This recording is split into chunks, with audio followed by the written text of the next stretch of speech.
سورۃ الفاتحہ۔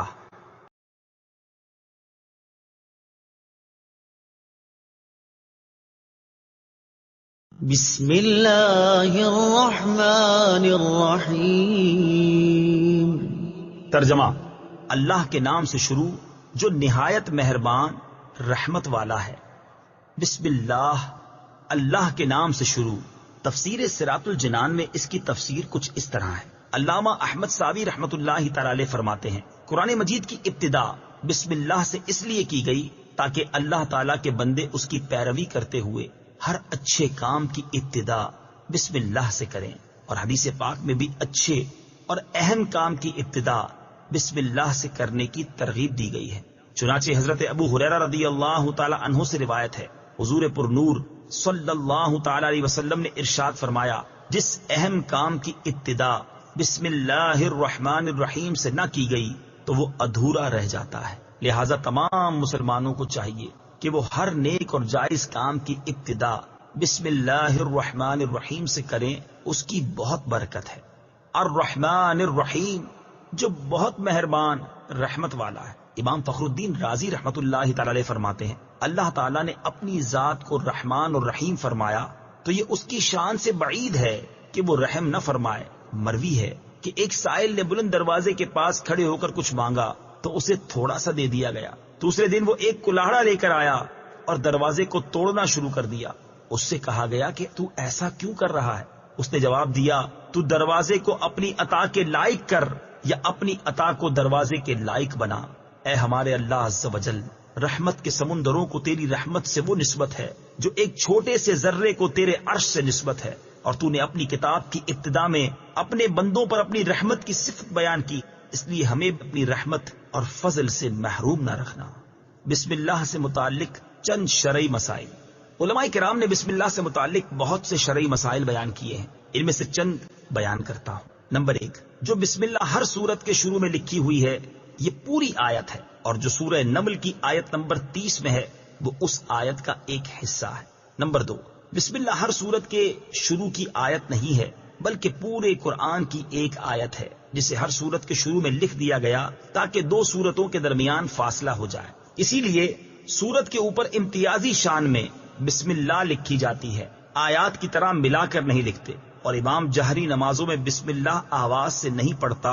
نیز حضرت جبریل علیہ السلام جو پہلی وحی لائے اس میں بسم اللہ نہ تھی۔ نمبر 3، تراویح پڑھانے والے کو چاہیے کہ وہ کسی ایک سورت کے شروع میں بسم اللہ آواز سے پڑھے تاکہ ایک آیت رہ نہ جائے۔ نمبر 4، تلاوت شروع کرنے سے پہلے اعوذ باللہ من الشیطان الرجیم پڑھنا سنت ہے، لیکن اگر شاگرد استاد سے قرآن مجید پڑھ رہا ہو تو اس کے لیے سنت نہیں۔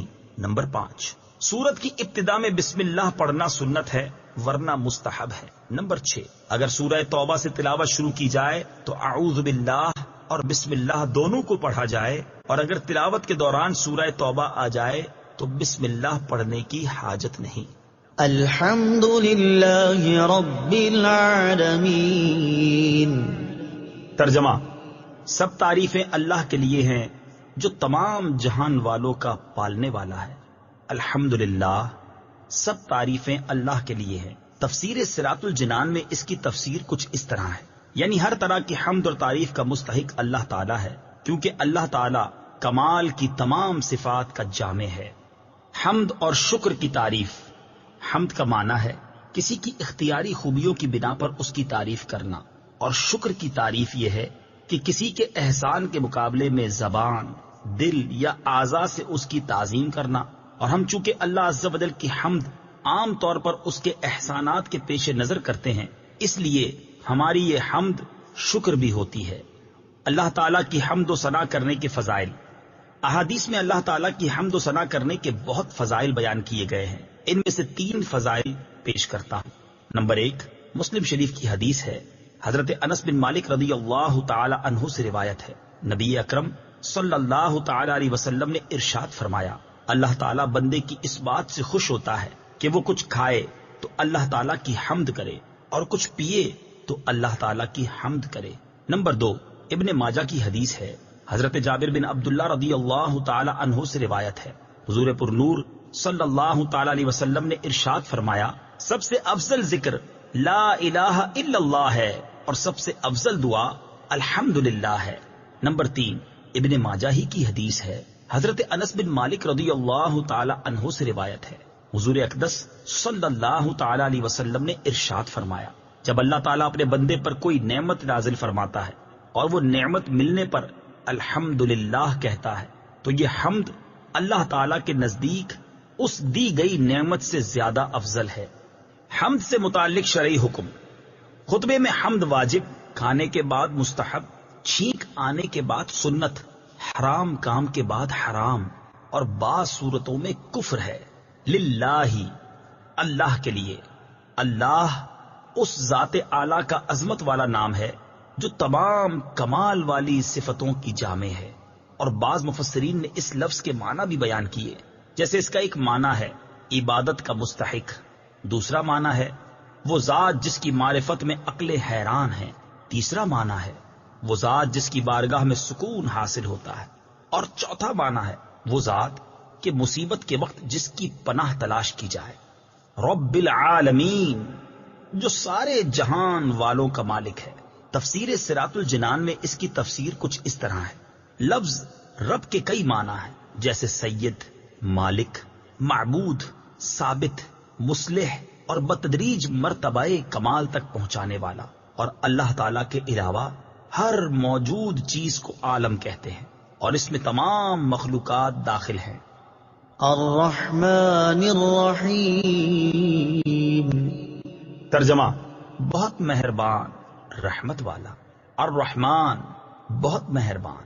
تفسیر صراط الجنان میں اس کی تفسیر کچھ اس طرح ہے، رحمان اور رحیم اللہ تعالیٰ کے دو صفاتی نام ہیں۔ رحمان کا معنی ہے نعمتیں عطا کرنے والی وہ ذات جو بہت زیادہ رحمت فرمائے، اور رحیم کا معنی ہے بہت رحمت فرمانے والا۔ یاد رہے کہ حقیقی طور پر نعمت عطا فرمانے والی ذات اللہ تعالیٰ کی ہے، کہ وہی تنہا ذات ہے جو اپنی رحمت کا بدلہ طلب نہیں فرماتی۔ ہر چھوٹی بڑی، ظاہری، باطنی، جسمانی، روحانی، دنیاوی اور اخروی نعمت اللہ تعالیٰ ہی عطا فرماتا ہے، اور دنیا میں جس شخص تک جو نعمت پہنچتی ہے وہ اللہ تعالیٰ کی رحمت ہی سے ہے، کیونکہ کسی کے دل میں رحم کا جذبہ پیدا کرنا، رحم کرنے پر قدرت دینا، نعمت کو وجود میں لانا، دوسرے کا اس نعمت سے فائدہ اٹھانا، اور فائدہ اٹھانے کے لیے اعضاء کی سلامتی عطا کرنا، یہ سب اللہ تعالیٰ کی طرف سے ہی ہے۔ اللہ تعالیٰ کی وسیع رحمت دیکھ کر گناہوں پر بے باک نہیں ہونا چاہیے۔ ابو عبداللہ محمد بن احمد قرطبی رحمت اللہ تعالی علیہ فرماتے ہیں، اللہ تعالیٰ نے رب العالمین کے بعد اپنے دو اوصاف رحمان اور رحیم بیان فرمائے۔ اس کی وجہ یہ ہے کہ جب اللہ تعالیٰ نے فرمایا کہ وہ رب العالمین ہے تو اس سے سننے اور پڑھنے والے کے دل میں اللہ تعالیٰ کی عظمت کی وجہ سے اس کا خوف پیدا ہوا، تو اس کے ساتھ ہی اللہ تعالیٰ کے دو اوصاف رحمان اور رحیم ذکر کر دیے گئے، جن کے ضمن میں اللہ تعالیٰ کی اطاعت کرنے کی ترغیب ہے۔ یوں ترغیب اور ترغیب دونوں کا بیان ہو گیا تاکہ بندہ اللہ تعالیٰ کی اطاعت کرنے کی طرف اچھی طرح راغب ہو اور اس کی نافرمانی کرنے سے رکنے کی خوب کوشش کرے۔ قرآن مجید میں اور مقامات پر اللہ تعالیٰ کی رحمت اور اس کے عذاب دونوں کو واضح طور پر ایک ساتھ ذکر کیا گیا ہے۔ چنانچہ اللہ تعالیٰ ارشاد فرماتا ہے، نبئ عبادی انی انا الغفور الرحیم وان عذابی هو العذاب الالیم۔ ترجمہ: میرے بندوں کو خبر دو کہ بے شک میں ہی بخشنے والا مہربان ہوں، اور بے شک میرا ہی عذاب دردناک عذاب ہے۔ اور ارشاد فرمایا، غافر الذنب وقابل التوب شدید العقاب ذی الطول لا الہ الا هو الیہ المصیر۔ ترجمہ: گناہ بخشنے والا اور توبہ قبول کرنے والا، سخت عذاب دینے والا، بڑے انعام عطا فرمانے والا ہے، اس کے سوا کوئی معبود نہیں، اسی کی طرف پھرنا ہے۔ نیز حضرت ابو ہریرہ رضی اللہ تعالی عنہ سے روایت ہے، رسول اللہ صلی اللہ تعالی علیہ وسلم نے ارشاد فرمایا، اگر مومن جان لیتا کہ اللہ تعالیٰ کے پاس کتنا عذاب ہے تو کوئی بھی اس کی جنت کی امید نہ رکھتا، اور اگر کافر جان لیتا کہ اللہ تعالیٰ کے پاس کتنی رحمت ہے تو اس کی جنت سے کوئی نا امید نہ ہوتا۔ لہٰذا ہر مسلمان کو چاہیے کہ کہ وہ امید اور خوف کے درمیان رہے اور اللہ تعالیٰ کی رحمت کی وسعت دیکھ کر گناہوں پر بے باک نہ ہو، اور نہ ہی اللہ تعالیٰ کے عذاب کی شدت دیکھ کر اس کی رحمت سے مایوس ہو۔ کسی کو رحمان اور رحیم کہنے کے بارے میں شرعی حکم، اللہ تعالیٰ کے علاوہ کسی اور کو رحمان کہنا جائز نہیں، جبکہ رحیم کہا جا سکتا ہے، جیسے قرآن مجید میں اللہ تعالیٰ نے اپنے حبیب صلی اللہ تعالی علیہ وسلم کو بھی رحیم فرمایا ہے، چنانچہ ارشاد باری تعالیٰ ہے، لقد جاءكم رسول من أنفسكم عزيز عليه ما عنتم حريص عليكم بالمؤمنين رؤوف رحيم۔ ترجمہ، بے شک تمہارے پاس تم میں سے وہ عظیم رسول تشریف لے آئے جن پر تمہارا مشقت میں پڑنا بہت بھاری گزرتا ہے، وہ تمہاری بھلائی کے نہایت چاہنے والے، مسلمانوں پر بہت مہربان، رحمت فرمانے والے ہیں۔ مالک یوم الدین، ترجمہ، جزا کے دن کا مالک، مالک یوم الدین، جزا کے دن کا مالک۔ تفسیر صراط الجنان میں اس کی تفسیر کچھ اس طرح ہے، جزا کے دن سے مراد قیامت کا دن ہے کہ اس دن نیک اعمال کرنے والے مسلمانوں کو ثواب ملے گا اور گناہگاروں اور کافروں کو سزا ملے گی، جبکہ مالک اسے کہتے ہیں جو اپنی ملکیت میں موجود چیزوں میں جیسے چاہے تصرف کرے۔ اللہ تعالیٰ اگرچہ دنیا اور آخرت دونوں کا مالک ہے، لیکن یہاں قیامت کے دن کو بطور خاص اس لیے ذکر کیا تاکہ اس دن کی اہمیت دل میں بیٹھے۔ نیز دنیا کے مقابلے میں آخرت میں اللہ تعالیٰ کے مالک ہونے کا ظہور زیادہ ہوگا، کیونکہ اس دن کسی کے پاس ظاہری سلطنت بھی نہ ہوگی جو اللہ تعالیٰ نے دنیا میں لوگوں کو عطا فرمائی تھی۔ اس لیے یہاں خاص طور پر قیامت کے دن کی ملکیت کا ذکر کیا گیا۔